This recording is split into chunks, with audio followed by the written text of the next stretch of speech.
Ang umaga sa Siargao ay dati-rati puno ng pag-asa para kay Elisa. Ngunit ngayon, ang bawat sinag ng araw ay tila paalala ng isang madilim na katotohanan.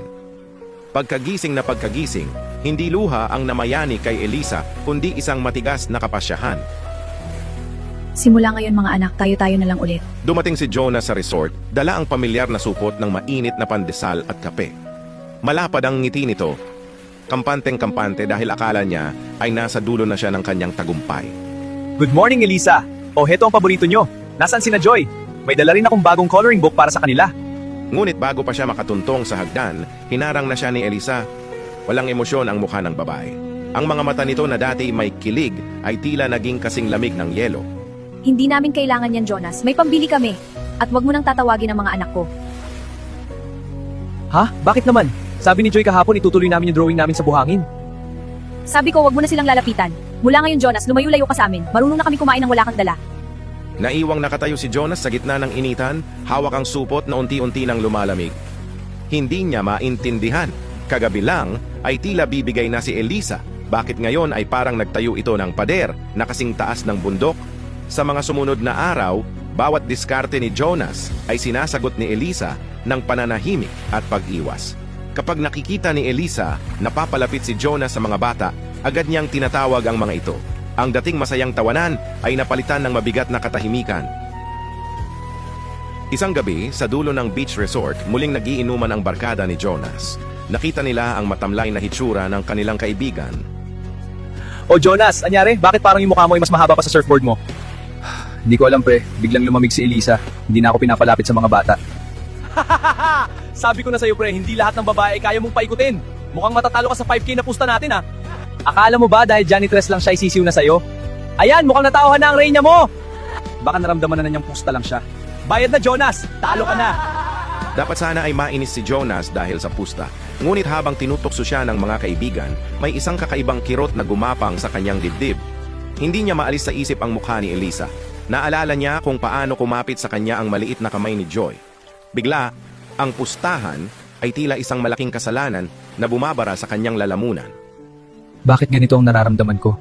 Dapat pusta lang to, di ba? Narealize niya na mas masakit pa pala ang hindi siya kausapin ni Elisa kaysa ang matalo sa pera. Ang pag-iwas ni Elisa ay unti-unting sumisira sa kanyang pagkatao. Sa loob ng kubo, nakaupo si Elisa sa dilim. Alam niyang nandoon si Jonah sa labas. Pero sa pagkakataong ito, hindi na siya magpapauto. Habang si Jonas ay nagsisimula ng makaramdam ng totoong pagsisisi, si Elisa naman ay nagsisimula ng maghanda para sa kanyang huling hakbang. Ang akala ni Jonas ay talo lang siya sa pusta, pero hindi niya alam na tuluyan na siyang mawawalan ng puwang sa buhay ng babaeng sinubukan niyang gawing laruan. Sa ilalim ng nagbabagang araw sa Siargao, tila walang bakas ng puyat o lungkot sa mukha ni Elisa. Pinili niyang ibaon ang sakit sa trabaho. Mula madaling araw hanggang paglubog ng araw, ang kanyang mga paa ay walang tigil sa paglakad sa buhanginan.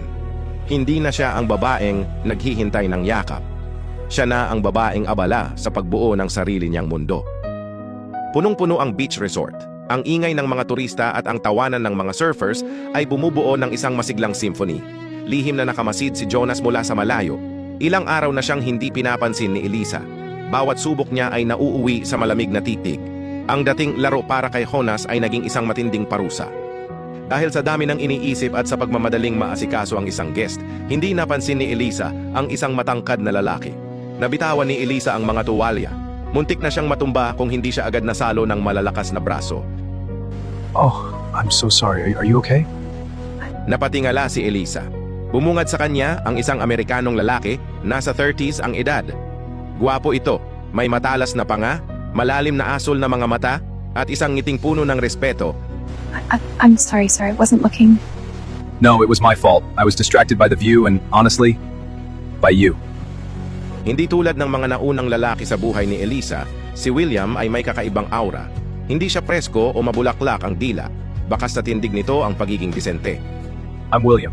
I've been seeing you work so hard these past few days. You're impressive. Salamat po, Sir William. Trabaho lang po. Please, just William. And if it's not too much to ask, I'd like to buy you a drink sometime, not as a guest, but as someone who genuinely admires your strength. Mula sa di kalayuan, nasaksihan ni Jonas ang lahat. Pakiramdam niya ay may kung anong sumasabog sa kanyang dibdib.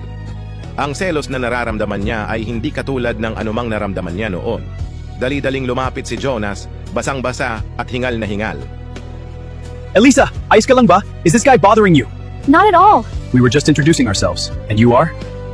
I'm a friend. Mas masakit bitawan ang salitang friend dahil alam niyang hindi na nga siya iyon para kay Elisa.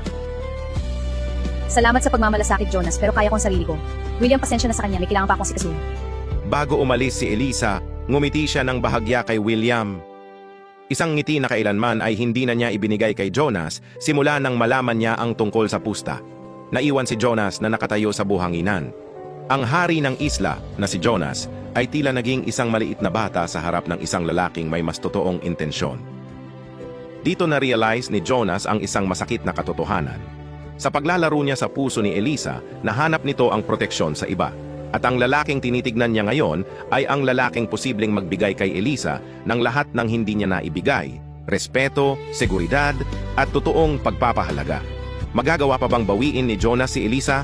O huli na ang lahat ngayong may isang William na handang punan ang bawat puwang sa puso ng babaeng minsan niyang ginawang pusta?